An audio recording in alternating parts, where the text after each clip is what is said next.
Now I want to draw the parts on top of it. And so I'm going to draw the side. And so I'm going to start out with a two-step process, and I'm always going to stay with this two-step process. I'm going to draw the gesture, and then I'm going to draw the structure to that form. Whatever the gesture is to the first form I'm interested in, the first part, I'm going to draw the gesture first because it's the most difficult, as we found. And then I'm going to draw the structure. Now, how much structure do I have to draw on top of that? Well, my rule, my threshold is I need enough structure so that I can comfortably, easily, if anything in art is easy, confidently, let's say, find the next gesture. I need enough structure so I can find where the next gesture is. Because if I don't do that, I'm going to end up really with just a stick figure with all these gestures and no structure and no way to know if that's going to end up right or not. And so I want to have something that is close to true as possible, that rings true right off the bat. And that's going to be my abiding idea here, is I want to make sure whatever I put down rings true. So often what happens is we put down, especially in this quick sketch class, we put down marks that are really placeholders. Well, when the teacher gives me more time, when the model comes back next time, I'll fix that head, or I'll fix those tones, or I'll check the proportions. And you put in something that's kind of ballpark of what you see, but you haven't really analyzed it. You haven't really critically decided whether it's correct on its own or in relationship to the other things, and it just placeholds. If you were given more time, you would do better. What we're really drawing in this style of drawing that I'm teaching you today and for the next few lectures, and in the painting style I'll begin in those lectures, we're drawing a sketch style, a quick sketch style. And most people mistake the sketch classes.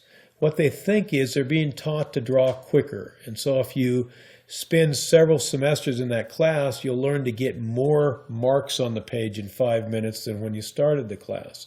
The sketch class was never designed for that. Sketch class was designed to force you to make decisions, to force you to pick just a few marks, and so just a few ideas to get down on the page, whether they're in line or tone and color, and leave out everything but those marks. So if we have to reduce the forearm down to one line, this will be it.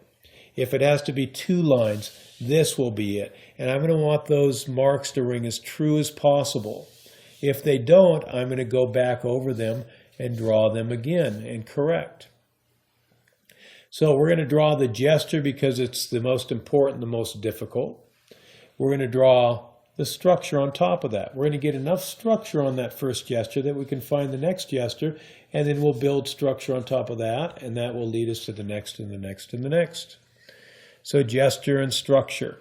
Now when we draw our structures, we can draw a 2-dimensional flat structure. Well, that's no fun. It is fun, but we're not going to do that. We're going to make it 3-dimensional just because it's harder, and it's probably more applicable to what we're trying to do. If we're realists, we're trying to sculpt and the form so it comes off the page and put in tones so we get the chiaroscuro and all that good, juicy, realist stuff. So we're going to work in 3 dimensions.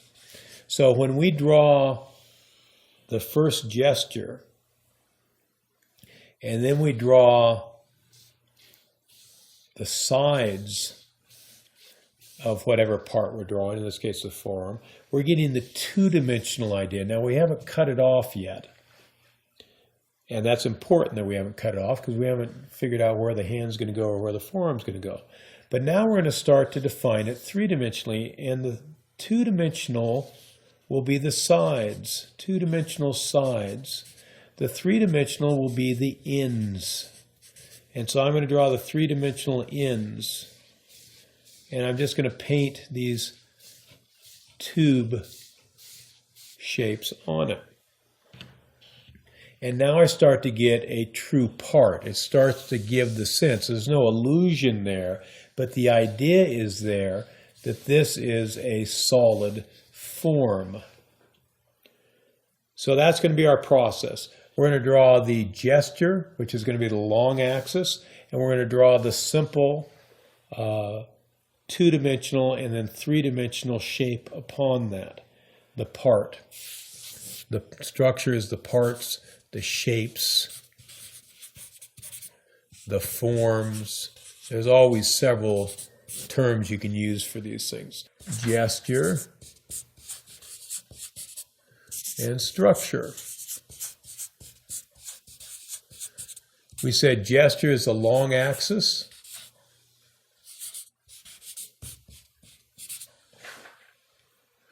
And structure is going to be the three-dimensional parts.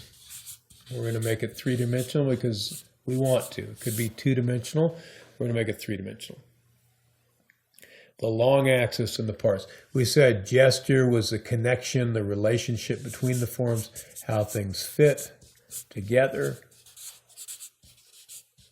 And the structure is the parts, the shapes, or the forms. Usually think of form as three-dimensional, shape as two-dimensional, so we'll call it the form.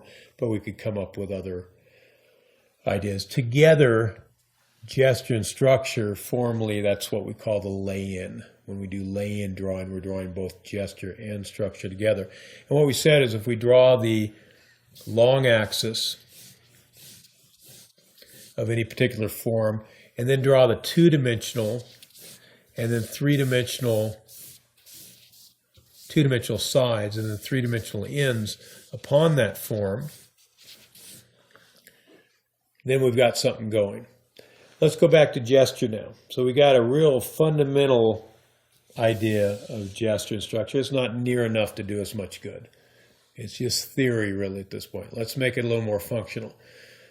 One of the problems when we do this constructed style, this sketch style, this lay-in style, is our drawings end up being like Frankenstein. They're stiff and a little monstrous sometimes even, but they're lifeless. That means we didn't do our gesture right. Other times we draw our lay-in, our constructed style, and it gets formless. It might even get rubbery.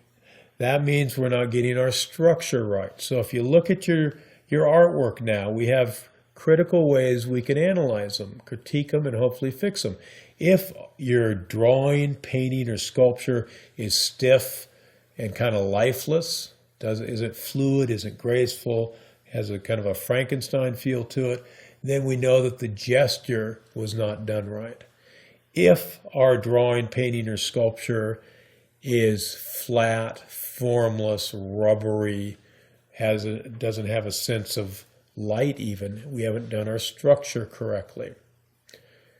So let's take then our definitions, take them a little further. Gesture is the long axis. It is the long axis curve. Long axis curve. Anything that is organic or alive, or almost anything that's organic or alive, that includes humans and animals, but water, cloud formations, fire, branches in a tree, a lot of the trunks of trees, mountainscapes, they have this organic quality to them. And specifically, what we'll find when we look at these forms is the long axis is curved. And it's curved for a couple reasons. It's mainly curved because anything that's alive is mainly water. Anything that is mainly water. We're made up of 65, 67%. Your different things, depends on how much Gatorade you drank today. But we're mainly water. And so we have a fluid design. So if we want something to look alive, organic, fluid, graceful, we want it to be curved. We want it to be curved.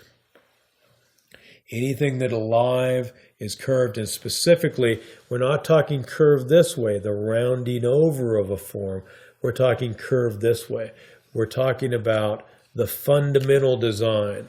So when we look at gesture we're going to define as a long axis, and specifically the long axis curve, but we're going to define it as the fundamental design. Fundamental design.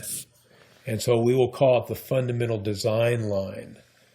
Fundamental design line. It's more fundamental than the structure.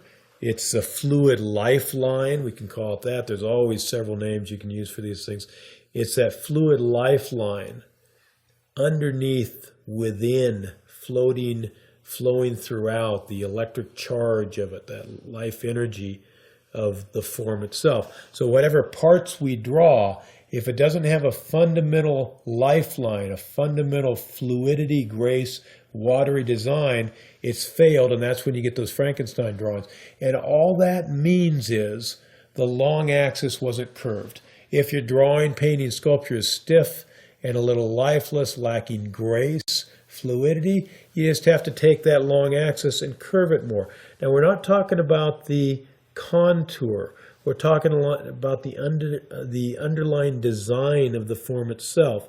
It's going to flow, and I'll show you how to find that a little bit later. But it's that fundamental design line must be curved. And if I'm going to screw it up, and I know I'm going to screw it up because as artists we're not copy machines. We're going to see it through the filter of our imagination and our prejudices and our limitations. So we're going to screw it up. If I'm going to screw it up, I'd rather it was too curved and not curved enough. If I were a filmmaker and I was making a funny movie, I'd much rather the movie was way too funny than a little not funny. I'd rather the horror film was way too scary than not very scary at all. If you understand what you're after as an artist, then you know which way to screw it up. The great artists screw things up in the right way.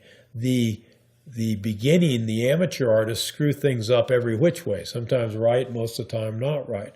So if you know what your idea is, if you know what you're after, you'll overdo it. You should overdo it in the beginning, and you can always back off later. So the problem with this drawn shape then for our forearm is that we didn't draw the long axis as a curve. The long axis must be a curved idea, and I will show you how to find which way that curve is later.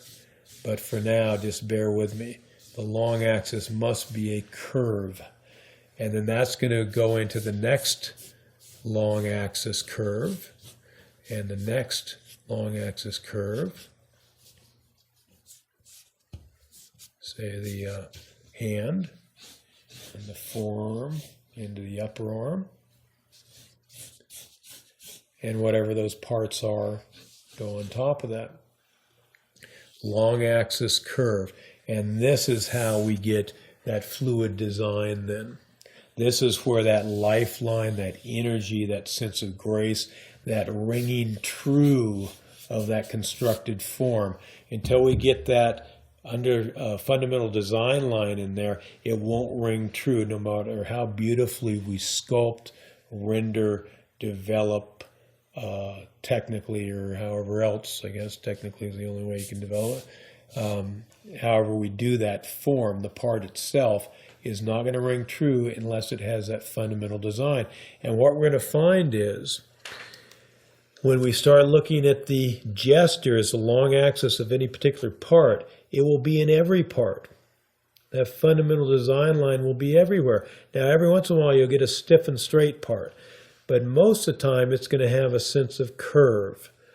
The fundamental design will have a curve. There'll be this flowing, watery design. So think of taking that bathtub and jiggling it and watching the wave action happen on top of the surface of the water. That watery design, that wave, is what we're after. And that's exactly the wave we see in the curved spine when we look at the spine from a profile. It's flowing down the back and the neck and from the head all the way to the bottom. We're going to find all the parts have that fundamental curve from almost every direction. Every once in a while we'll get skunked and we'll see some form that's stiff and straight, but most of the forms are going to be defined, most of the parts, most of the structures will be defined on that fundamental design, that curve. When we see it go stiff and straight, we'll be surprised. And if we were to screw up and take something that was stiff and straight and give it a little bit of a curvature, it's probably going to look okay most of the time. But if we take something that's curved and make it stiff and straight, we've ruined it. It won't ring true. It will never work no matter how beautifully you render on top. So fundamental design line is the gesture